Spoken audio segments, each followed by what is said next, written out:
Welcome to the Church Renewal Podcast from Flourish Coaching. I'm Jeremy. I'm Matt. Today, Matt and I are going to discuss the productive years of a pastor. Just like a church has a normal life cycle, a pastor also has a ministry life cycle. Knowing where you, as a pastor, or where your pastor is in his cycle will not only help you to plan for the future, it will also help you better understand why your church is the way it is right now, and show you how you can more fully engage all the members of your church in the ministry that God has called you to. Welcome back to the Church Renewal Podcast. I am Jeremy. I think most days I'm Matt. Do you ever get any pushback on that? If I'm with my mother, sometimes it's Matthew. Okay, that's fair. That's fair. We are here to talk about all things transitional pastor and transitional period for churches. Today, we're talking about the idea that we've already discussed to some extent, but we want to dig into it a little bit deeper here. It's the idea of the productive years of a pastor. So right off the bat, Mac, give us the 30,000-foot view of what you mean when you talk about the productive years. And my second question, you can go into it if you want to, is where did that idea first come from? So let me give the overview and then I'll come back to the idea. So the overview is that the origin of this, at least in my own thinking, is the work of Tom Rainer. And we can link to some articles by him and podcasts that he's done on this topic. The concern is the average tenure of a pastor in America, the average amount of time the pastor stays in the seat in America is something like 5 years. And Rainer has demonstrated through his research over decades that the most productive years are years 7 to 15. So the main problem is that most pastors never get to the productive years. In my own context, my estimate, where PCA has about 2,000 works, our estimate is that 50% of pastoral matches don't last 5 years. Okay. So only 50% of them, they're not getting even to the national average. Okay. So the other 50% are getting into the neighborhood of that year 7 to 15. Why? And this is, again, me just riffing on Rainer's work. This isn't independent of my own. Why does it take that long? I think, and we can link in the show notes as well to some work from years ago by Carl George. Carl George talked about years ago the idea of a berry basket, that when a pastor walks into a new congregation, that he has some people, usually the early adopters in the congregation, which is a small segment of people who are already with him because they see where he's going. They're forward thinking anyways. They're maybe tilted towards trust. They don't have any trust issues. Maybe they weren't glad to see the last pastor go, but they could see that it was time for him to go. And so they are with him, but that's a minority of people. And a pastor can't really lead well until he has a majority of the congregation with him. Okay. And the way that majority ends up happening is either by the existing people that are there, more of them coming over onto kind of, I'll say his side. But the way that Carl George puts it is you've got a berry basket with two halves in it. And when you come in and the half that's on your side has just a few berries in it. And most of the berries are on the other side. And you get berries into your side of the basket as a pastor when new people come to the church and they opt into the church because you are the leader of it. And other people that are existing in the congregation, they become convinced of your leadership. And then eventually, over time, you develop the ability, because you've got more berries on your side of the basket, to actually lead. It takes that period of time, over 5 years, to actually gain the trust of people and have the opportunity to lead them. This is why many times young or first-time pastors are shown the door very quickly because they see what needs to change, but they don't first get the relational equity that they need in order to enact change. So they move too quickly or they move too suddenly. Yes. Without having the buy-in. Absolutely. So we're working with a church right now where a guy came in. It was his first time that he was a lead pastor. He saw necessary things that needed to change. So this is a very important point to make. It's not to say that the pastor doesn't have the right insights, right? Many times, even in this situation that I'm thinking of, where the pastor only lasted, I think, 18 months, I think he had the right insights, but he didn't have the equity in order to lead those insights forward. And so particularly for pastors, you have to have the patience for the long game. So you could try and do it in the first year or two, but they'll show you the door. And so pastors have a hard time having the patience to wait and gain the relational equity that's needed. The advantage that a transitional pastor has between long-term pastors is that he comes in with permission. If it's been set up well by the elder board, he comes in with permission to make the needed changes that have to happen between long-term pastors. I guess to some extent, he also understands there are changes that may need to happen that are going to be beyond the length of my tenure here. Absolutely. That we do in the transitional period, we do the most important things to get the church on a healthy track.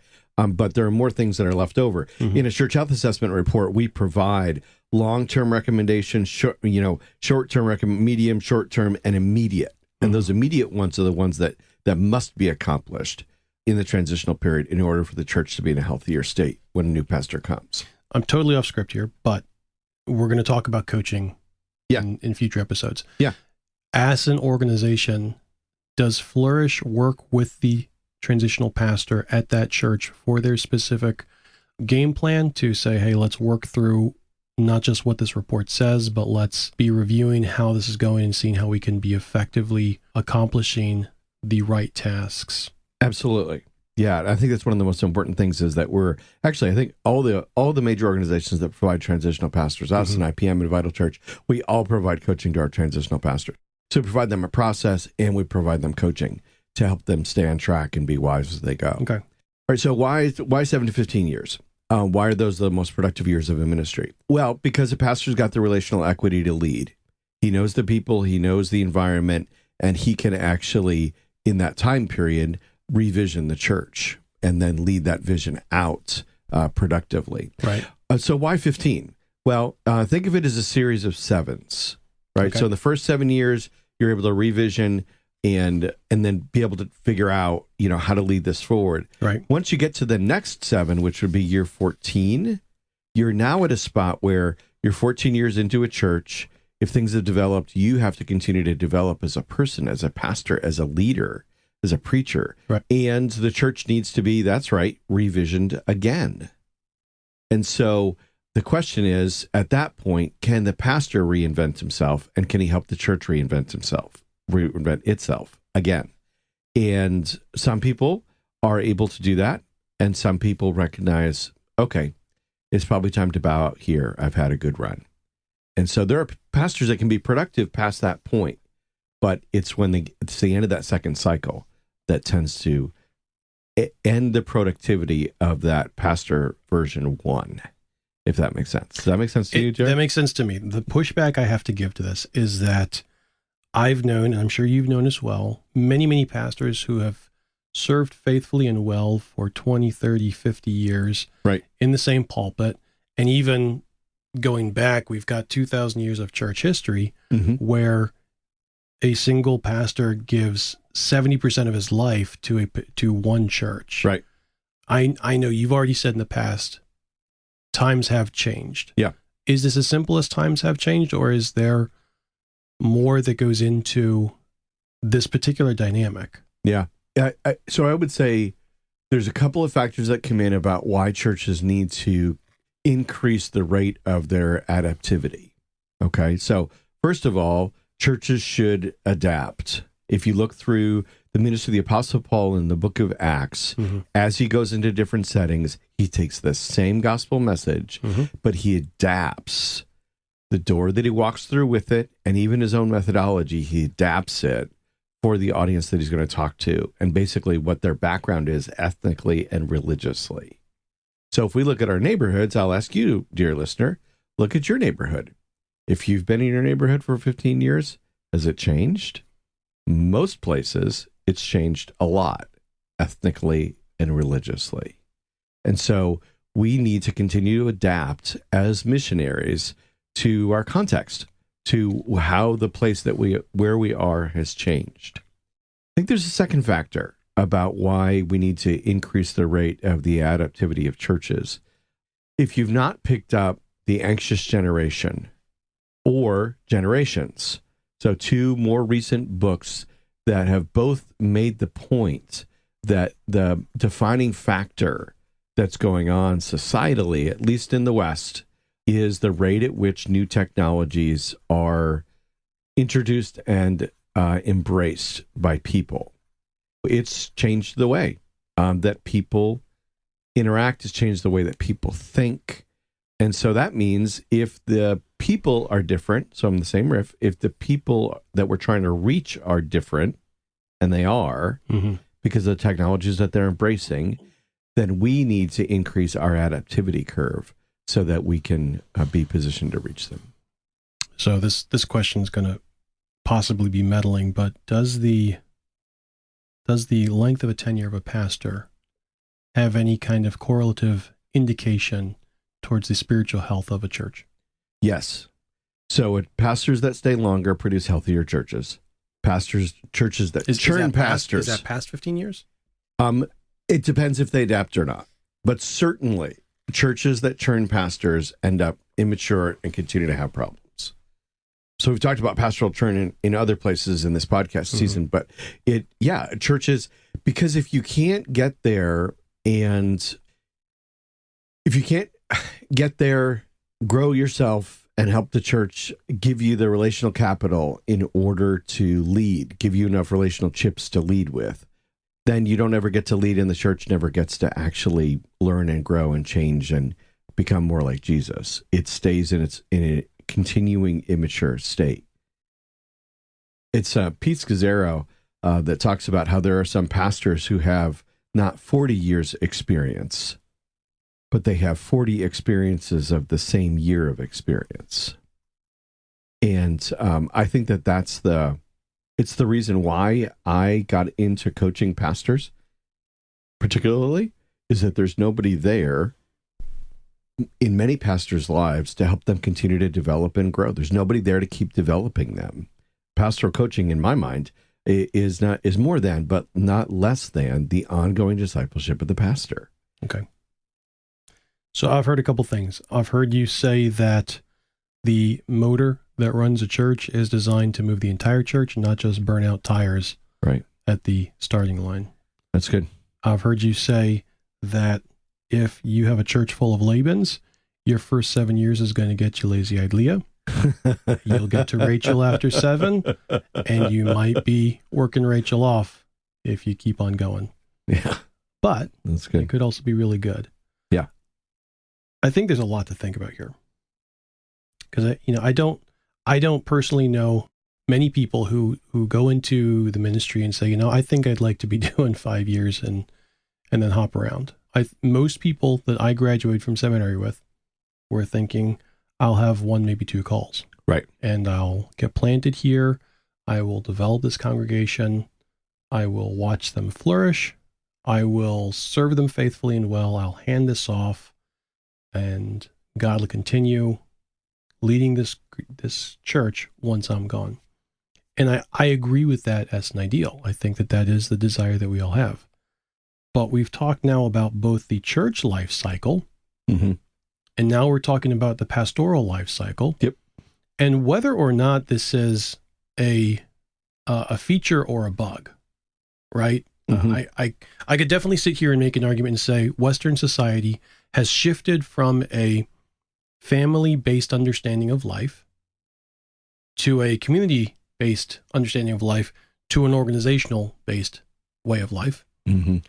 And I think that in an organizational way of life, this kind of quick turnover is to be expected, right, as we see in business. But when you take it back to the way that, oftentimes in Scripture, it's either a body metaphor or a building metaphor or a family metaphor, and it's actually the body metaphor that's used most often in Scripture talking about the church. The way that's put together is it's designed to grow together. And yes, as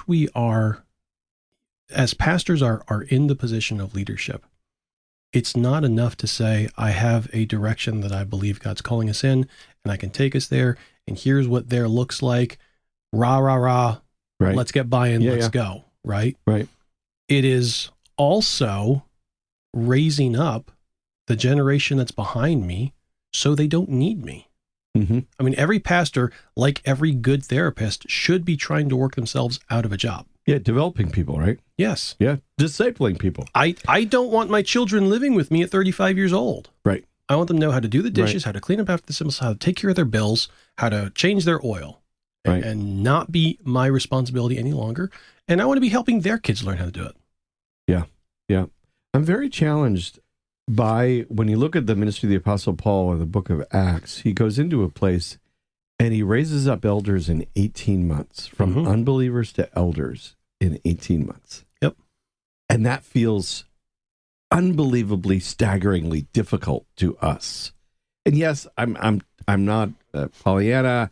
I know times have changed. We don't live the village life where, discussion was happening every night because the sun had gone down and there was nothing but oil lamps, and everybody lived within walking proximity of each other. And I'm not Pollyannish about how culture and society has changed, but I am challenged by the length of time in which it takes for us to help people mature, and that we don't raise up leaders behind us. Because Paul would say to Timothy both, hey, let them see your progress.